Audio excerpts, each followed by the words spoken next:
On va voir l'actualité dans nos régions maintenant, Nathalie Goulet, grâce à nos partenaires de la presse quotidienne régionale. On va aller à Nancy retrouver Luc Bourriane. Bonjour Luc, merci beaucoup d'être avec nous. Vous êtes rédacteur en chef adjoint à l'Est républicain et à la une de l'édition de Besançon. Ce matin, il est question de la reconstruction de Notre-Dame de Paris. On parle d'abattage d'arbres pour Notre-Dame. Mais avant ces coupes d'arbres, vous revenez sur un appel lancé par le maire d'une petite commune. Oui, en avril 2019, c'est en Franche-Comté, plus particulièrement en Haute-Saône, qu'un maire d'une petite commune, celle de Fémont, a invité ses homologues des communes forestières à participer à la reconstruction de Notre-Dame de Paris. La journaliste Patricia Louis est allée à la rencontre de ce maire, Jean-Philippe Jiménez, car son appel a été entendu au-delà de toutes les espérances. Et ça tombe bien, car ce ne sont pas moins de 1000 chênes qui seront nécessaires pour reconstituer la charpente de Notre-Dame. En Bourgogne-Franche-Comté, où la coupe a déjà débuté depuis quelques jours, on apprend ce matin donc, que 122 arbres ont été sélectionnés par l'ONF. C'est leur rectitude et leur hauteur qui fait la différence. Après leur coupe et de menus soins, ces arbres seront entreposés à l'air libre pendant 1 an, afin que la construction de la charpente puisse ainsi débuter dès l'automne 2022. Et il n'y a pas que les communes qui se mobilisent en Franche-Comté pour Notre-Dame.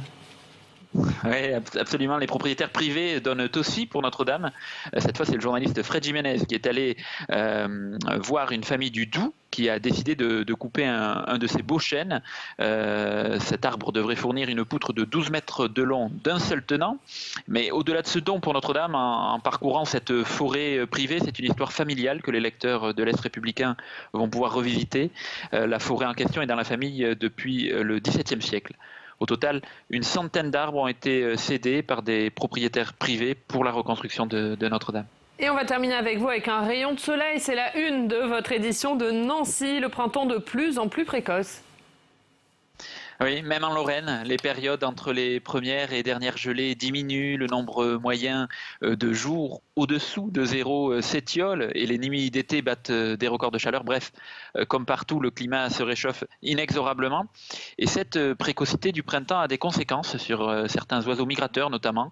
Ceux qui n'avancent pas leur migration peuvent rater la masse d'insectes qui prolifèrent au moment de la floraison. Grâce au journaliste Thierry Frédrigo et à Patrick Genin de la LPO qu'il a rencontré, on comprend ce matin pourquoi les oiseaux migrateurs au long cours sont les plus pénalisés par ces printemps précoces.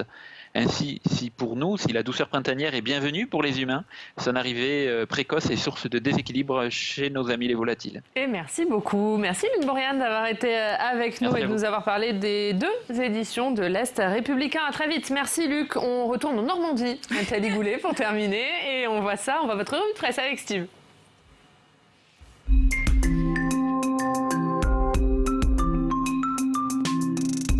Et Steve, lundi, c'était la journée internationale des droits des femmes. Mais dans l'Orne, cette journée, c'est un peu toute l'année, en tout cas pour une PME historique. À fonction égale, salaire égal. Une PME de 270 salariés applique ce principe qui va a priori, bien sûr, de soi, mais qui est évidemment pas appliqué dans toutes les entreprises françaises. La PME en question, c'est pas n'importe laquelle, c'est la mythique Oriane Biscuiterie de l'Abbaye. Vous savez, Oriane, la biscuiterie de l'Abbaye, c'est ces biscuits normands au beurre. Vous en prenez un, vous mangez toute la boîte. Eh bien, la biscuiterie de l'Abbaye tente de casser les codes en matière de parité dans les ateliers de fabrication. Par exemple, les femmes, elles sont en nombre. Au total, l'entreprise compte 56% de femmes pour 44% d'hommes.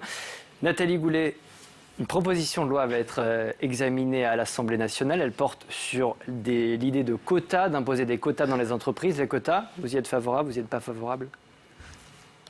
J'ai pas vu la proposition. On a déjà voté un certain nombre de textes sur ce sujet, notamment pour les conseils d'administration des grandes entreprises.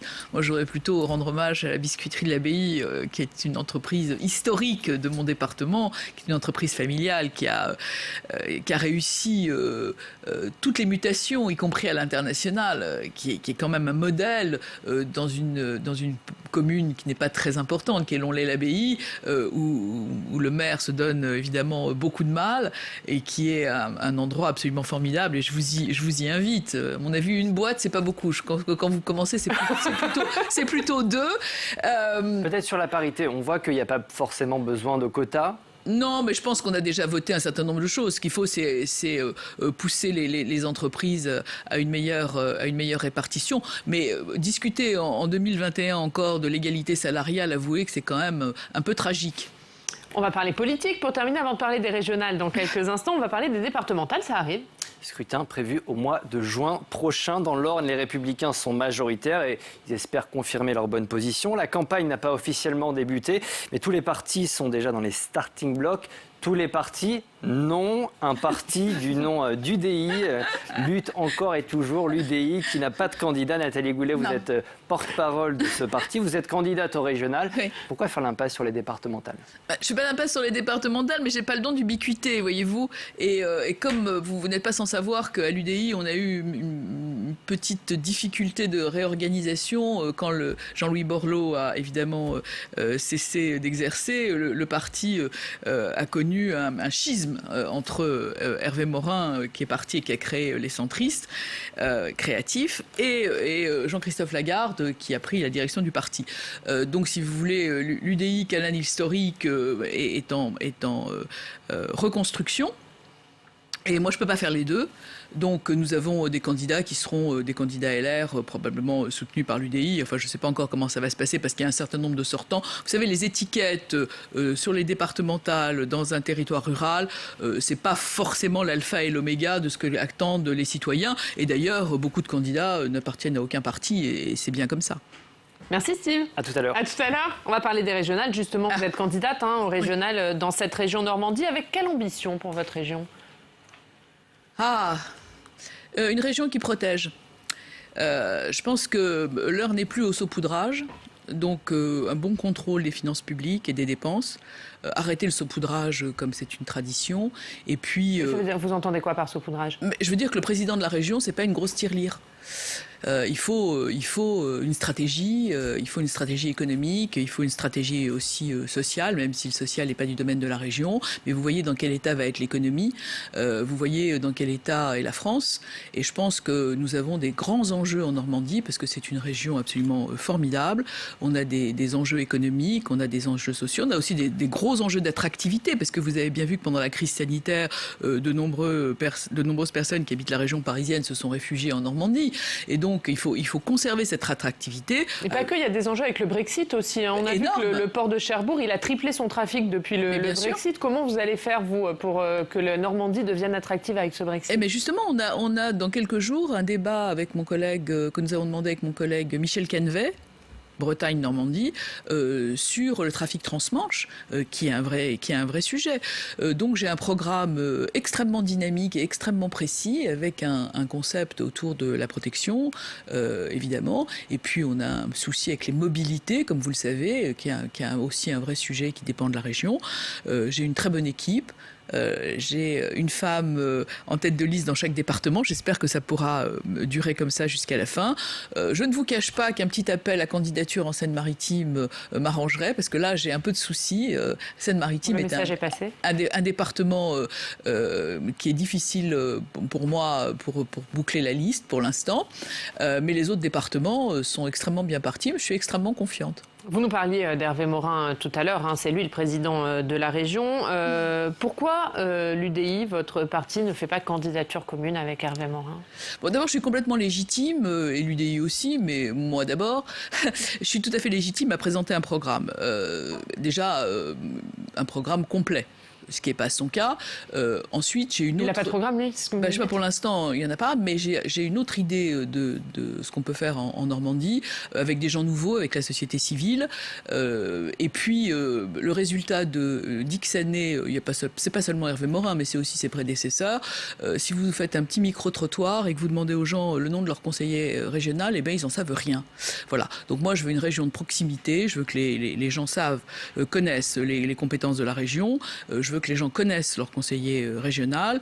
J'ai d'ailleurs proposé tout un dispositif de proximité, parce que la région, c'est une entité extrêmement importante au niveau économique, et puis aussi peut-être de coordination et de meilleure compréhension avec les 5 départements normands. Je pense qu'on a un très gros travail à faire, parce que la Normandie, c'est quand même la plus belle région d'Europe. Comment vous faites campagne dans le contexte actuel, contexte sanitaire compliqué ? Alors, vous voulez dire en dehors du camembert que tout le monde a... On va en parler du camembert pour terminer. Oui. Alors, on a un espèce de bureau ambulant, en fait, un petit minibus. Et donc on circule, on fait les marchés dans des conditions de respect des règles sanitaires évidemment, et puis on va parler aux gens, on fait un peu de porte-à-porte, on essaye de faire de la présence, comme je vous l'ai dit, on est d'abord sur un travail d'identification et de notoriété, parce qu'il y a des départements où c'est un peu plus difficile que d'autres, et quand on aura fini ce premier tour, on ira développer notre programme, mais vous savez c'est quand même très compliqué de faire campagne pour une élection dont on ne connaît pas la date et dans des conditions sanitaires difficiles aussi. Vous doutez encore que ça se tienne en juin ? Oui. Un dernier mot, on va parler du camembert justement, hein, puisque c'est votre choix de campagne. Ça a fait beaucoup parler ce camembert. Pourquoi ce choix ?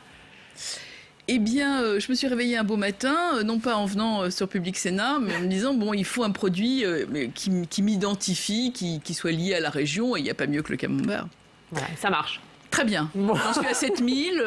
La société qui le produit, alors il est AOP, il est au lait cru, il est fait dans les règles de l'art.